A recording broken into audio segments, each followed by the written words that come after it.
Cigarette Insiders. Olá todo mundo, estamos aqui de volta no bloco 2 da entrevista com Cadu dos Anjos e com a nossa colaboradora convidada, Natália Figueiredo. E vamos começar o segundo episódio com o título A Casa Pomar do Cafezal como exemplo de arquitetura sustentável. Como eu gosto de falar nas diferentes aulas que a gente dá em Ziggurat, toda casa tem que começar a ser entendida pelo clima que tem no lugar onde ela é construída. Entender o clima é fundamental para fazer uma casa que interage com o clima e tira o melhor partido dele. Nesse caso, Belo Horizonte tem um clima tropical temperado. Isso que quer dizer é que, juntamente com a altitude em que se encontra a cidade, resulta numa temperatura relativamente estável durante o ano, onde oscila as máximas entre 30 e 30 e poucos e as mínimas ao redor dos 15 graus.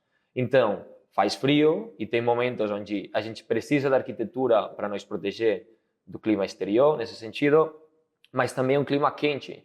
E a gente, de novo, precisa de arquitetura para dar resposta nesse sentido. Então, o que a gente vai começar a discutir a partir de agora, falando ou começando pela materialidade, tem que nos ajudar a entender como essa arquitetura que foi projetada vai facilitar essa relação com o clima e maximizar os recursos, digamos, que nos favorecem. Para falar de materialidade, é lógico falar de arquitetura vernacular. A arquitetura vernacular é a que acontece tradicionalmente no lugar e, no caso do projeto em questão e no caso das construções da comunidade, e eu falo isso porque quando tu olha uma foto do entorno da casa, junto com a casa, tu não identifica a casa.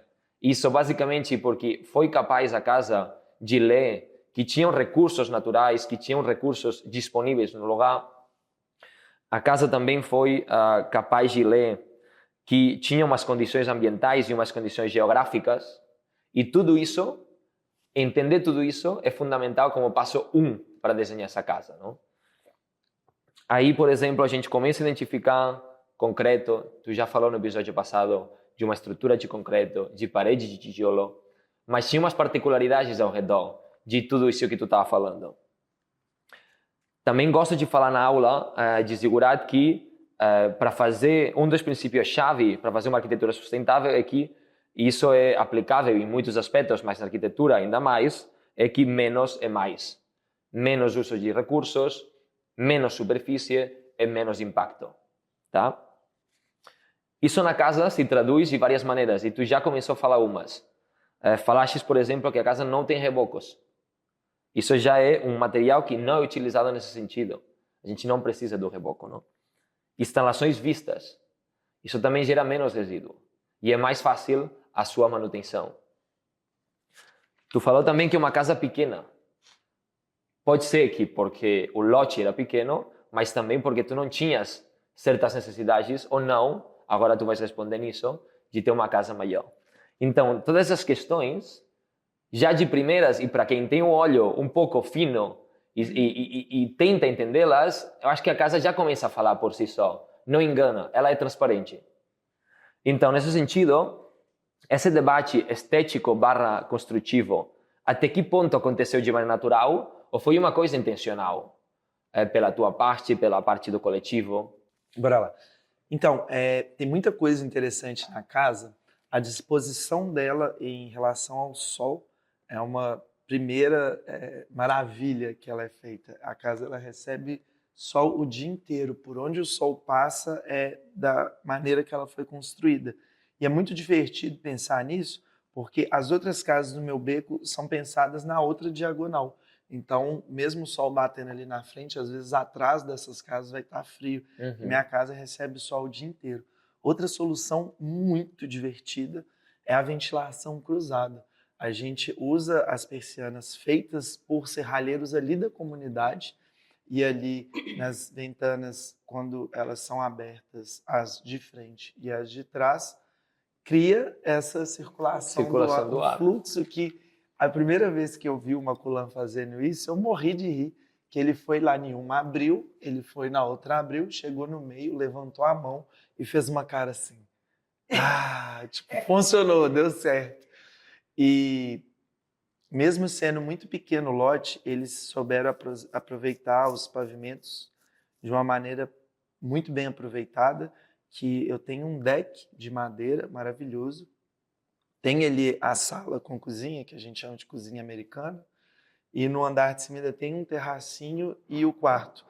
Então, com esses 3 pavimentos, eu já consegui botar mais de 150 pessoas na minha casa, colocando os móveis de algum jeitinho, cria-se várias pistas de dança, tem vários dançarinos ali na favelinha. Então é uma casa pequenininha, mas aconchegante, que dá para você viver. Eu consigo cansar meus cachorros de pegar uma bolinha e jogar lá no andar de baixo, aí eles descem uma escada, desce outra escada, desce o deck, pega a bolinha, volta, e já está cansado o cachorro, né? Então tem várias soluções divertidas, essa parte da terracinha mesmo, a gente faz um pergolado com madeiras de eucalipto e daí a gente escolhe as mais baratas porque eram as mais finas, né? Que geralmente você quer uma madeira mais grossa para geralmente sustentar, né? A parte ali da carpintaria e tudo mais. Daí a gente escolhe algo que estava quase sendo descartado, cria o pergolado de uma forma divertida, ainda com uma telha translúcida, que além da iluminação, a ventilação, essa parte é totalmente aberta. E agora eu começo a construir parreiras de maracujá, de uva, que cria outro microambiente ali dentro de casa também. Eu tenho mais de 60 plantas. Uma só é na terra, que é um coqueiro que está ficando gigante. O resto tudo é em vaso. Eu tenho banana, siriguela, amora, mexerica, limão, tudo no vaso. E plantas ornamentais também. Tenho costela de Adão, tenho ficus, rabo de macaco, eu tenho tudo que vocês imaginarem. Minha mão é boa para plantar, saca? E todas essas plantas, é nítido assim, o dia que eu molho, se é um dia de calor, além de sentir aquele cheirinho de terra, você sente que dá uma transformada na temperatura da casa. Então isso tudo junto, aí com o que eu já falei no episódio anterior, da inércia do tijolo com calor, do clima que o cimento queimado traz para o chão também, isso tudo torna uma casa agradabilíssima. Minha mãe, quando entra lá em casa, fala assim, cheguei no resort. Não tem lugar onde está melhor, né? É bem Coisa gostoso. boa. Tu falou da estratégia do tijolo, por exemplo, Sim. da ventilação cruzada. Tu falou também da pérgola. A pérgola é chave, né? Porque especificamente no verão, ela protege a cobertura, não? E não tens calor embaixo dela, mas também na casa. Isso. Então, tu tá na terraça, tu tá confortável, na casa ainda melhor, né? Isso. Tem mais alguma estratégia nesse sentido que tu gostarias de apresentar para fechar essa parte construtiva Sim. na hora de entender a casa? Eu acho que aí, se a gente não vai falar só do clima e da temperatura, tem muita coisa que eu gosto. Uma delas que é muito bonito é toda a parte elétrica é externa. Eu não estou querendo desrespeitar nenhuma forma que é construída as coisas, principalmente no Brasil, mas no meu ponto de vista é bem estranho você construir a parede para depois você quebrar a parede, para você passar energia na parede, para você construir uma parede por cima de novo. Ali você gastou material, gastou tempo, sujeira, tem que desperdiçar muita coisa. Então, e quando tem que fazer a manutenção, você tem que quebrar de novo. Então, a nossa energia ela é totalmente externa com aço galvanizado, que dá uma cara muito industrial para a arquitetura. Porque ali a gente já tem a cor do tijolo à vista, a cor toda a armação ela é exposta, né? E aí cria ali aquela coisa que é meio prata, é prateado, os cubinhos do aço galvanizado. Então ele é de fora a fora. E a luz é feita com uma boquilha, que coloca ali um interruptor mesmo de energia e a luz enrosca ali. Então, para trocar de luz, de lâmpada é muito fácil. A iluminação é bem a tradicional que a gente usa lá na comunidade. E a forma que os carpinteiros fizeram também para fazer esse concreto armado, esse concreto à vista, não era a que deixa o concreto lisinho, lisinho, lisinho. Era uma forma meio reutilizada, a gente comprou mais barato. Então ele dá uma característica também mais vintage. Assim, é reciclado, né? Mas a gente pode falar que é vintage, industrial, pode falar o que for. Mas você vê, quem entende, fala, cara, deu uma textura, né? E no Brasil agora tá com uma mania, o povo começa a botar uma massa diferente, fazer umas texturas na parede, e a gente fez com a própria textura da madeira. Então tem momento que é bem lisinho, mas tem momento que parece que é chapiscado e tal. E você vê as linhas também, geralmente não tem, né, essa linha quando é com essa madeira mais lisinha para ficar. Então, e a parte molhada também, eu amo, e os pedreiros que fizeram odiavam, porque é bem pequenininho, assim, a cerâmica que vem, o azulejo que vem. Que Dá mais trabalho. dá mais trabalho, que se você coloca um desse tamanho, aí você mede aqui, aqui, aqui, aqui, toque, toque, toque, toque. Já era. Esse, você mede aqui, aqui, aqui, aí depois aqui, gastou um dia, ele fez meia parede. Eles odiavam, aí depois que fica pronto, nossa, que lindo, simétrico, né? Mas eu amo a parte molhada da minha casa, que também, aí dá para falar da encanação, que é tudo feito em um espaço assim de mais ou menos não chega a dar nem 3 metros ali, saca? E ela toda, porque os 2 banheiros são rentes, né? Um ao outro, nos 2 andares. E aí do lado de cá tem a parte de lavar roupa e pias e tudo mais. Do lado de cá, banheiro e a pia do lado de fora da cozinha. Então é tudo em um espaço pensado de otimização também. Eu amo essa parte da casa. Tu falou que tem materiais que são reciclados ou reutilizados, por exemplo, na casa. Poderias falar um pouquinho mais disso e das dificuldades que vocês, digamos, viveram para introduzir esse recurso que já existia, digamos? Às vezes, quando a gente fala nos debates que acontecem na aula, às vezes é uma questão de limitação do mercado. Tu queres reutilizar, tu queres um material reciclado, mas não está disponível. Sim. Então, essas limitações aconteceram no caso de vocês?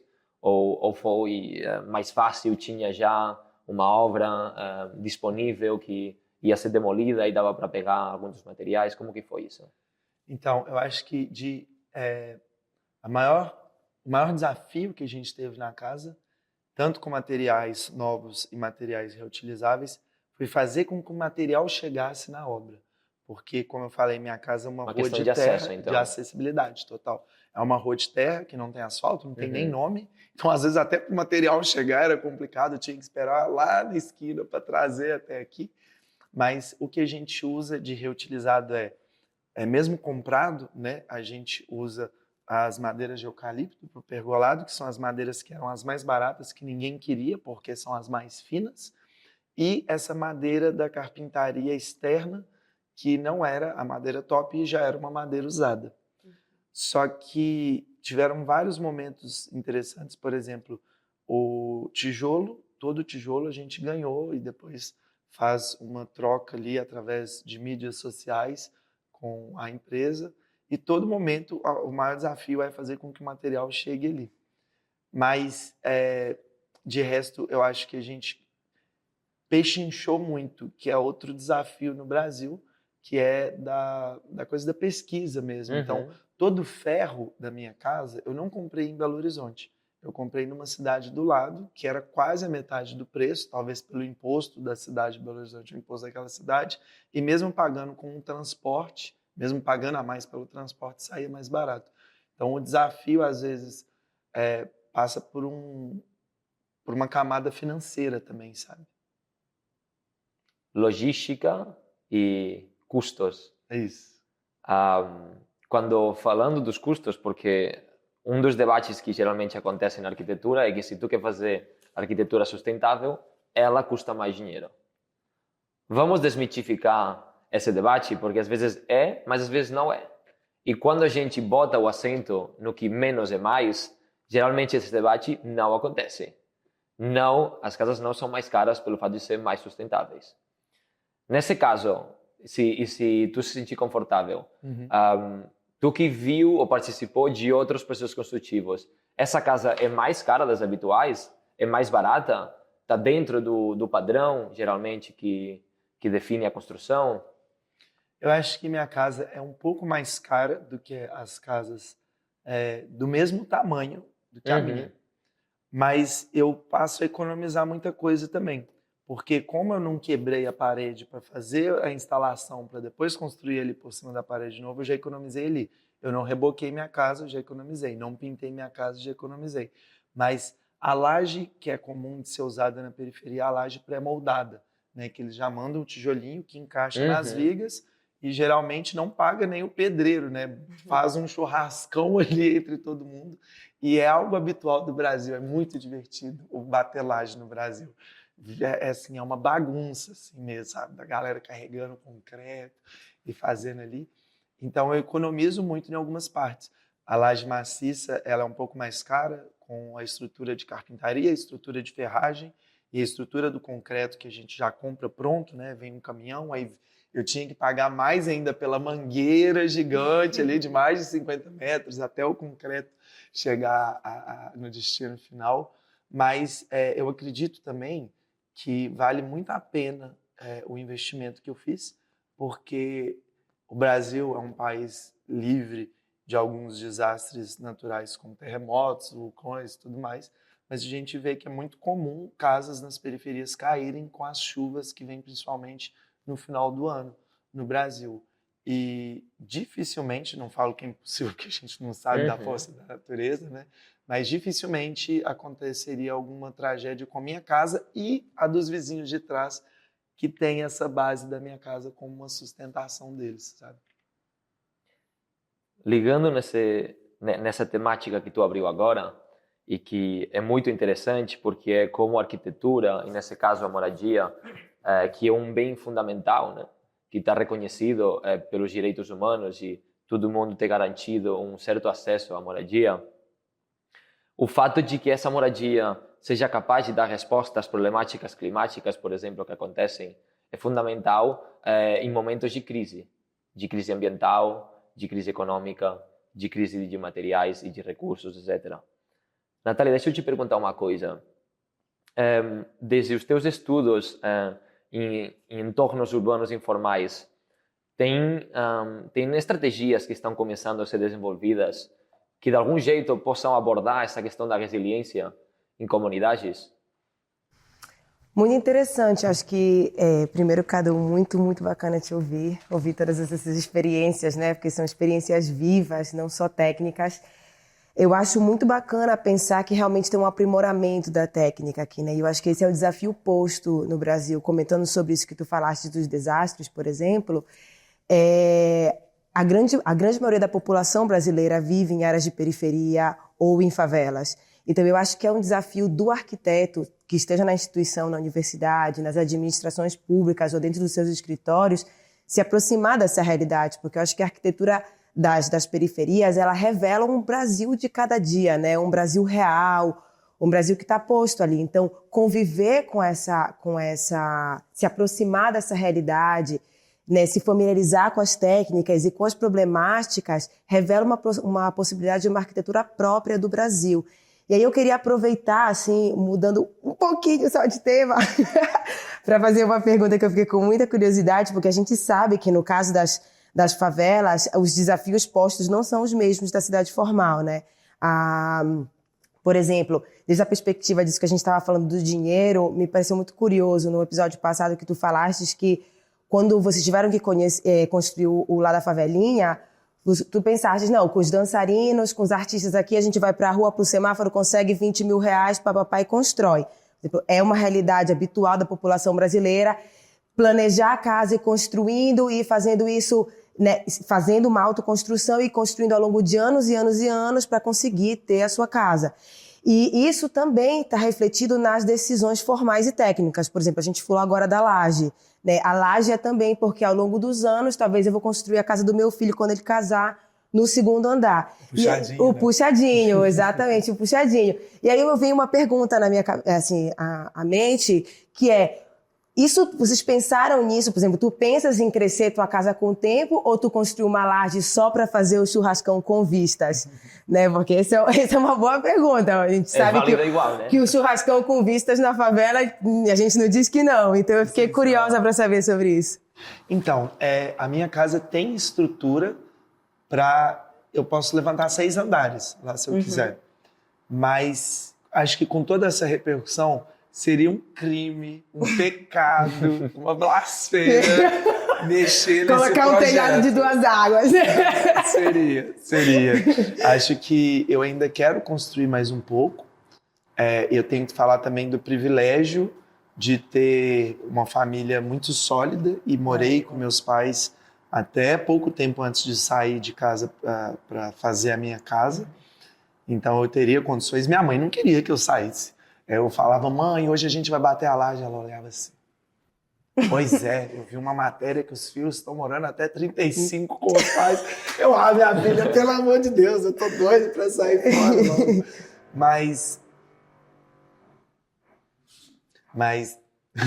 Mas eu tenho já boas notícias. Eu virei uma espécie de especulador imobiliário lá no morro e estou comprando tudo que é terreno, que surge quando eu tenho dinheiro, se eu tenho algum carro, alguma coisa, eu faço ali a famosa catira no Brasil, né? Faço a troca, então eu estou com um terreno agora numa vista mais interessante até do que a da minha casa, que é no topo da montanha mesmo, e no meio da favela, assim, no final da favela, né? Então eu acho que eu não quero mexer nessa casa, mas se precisar, estamos aí para mexer, sabe? E já tem uns arquitetos incríveis. Vai lá, Imaculã é teu parceiro, não estaria mal renegociar um projeto. Onde mesmo fica o pergolado, é tranquilo de tirar essa estrutura de pergolado, subir um andar e jogar o pergolado para cima dele. Porque estrutura, principalmente abaixo da terra, a gente tem. Para isso, o povo ficava falando assim, você vai levantar um prédio, isso é estrutura de prédio. E realmente, tá construindo um prédio lá no morro, em uma área que eu acho até legal falar disso, numa área que era uma área de risco. Só que a gente entende que existe uma letra nessa palavra que diferencia a área de risco para a área de rico. Porque nessa área onde caíram várias casas, eles fizeram uma estrutura assim, bizarra, que era de mais ou menos 30 metros para dentro do chão, mas a gaiola que segurava era idêntica à minha. E quando eu passava ali naquela obra, eu falava, por isso que o povo está achando que eu sou doido, que eu estou fazendo uma estrutura para uma casinha de 2 andares, poderia ser um prédio. Claro que a deles tem 30, a minha tem 6.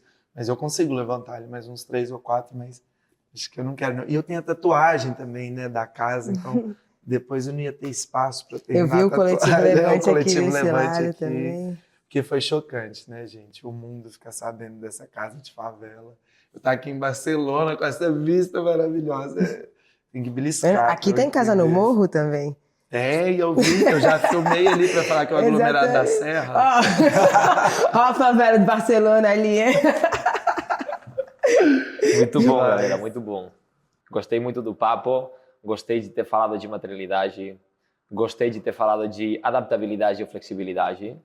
Eu acho que esse é um tópico fundamental hoje também na arquitetura, que define o que é arquitetura sustentável e o que não.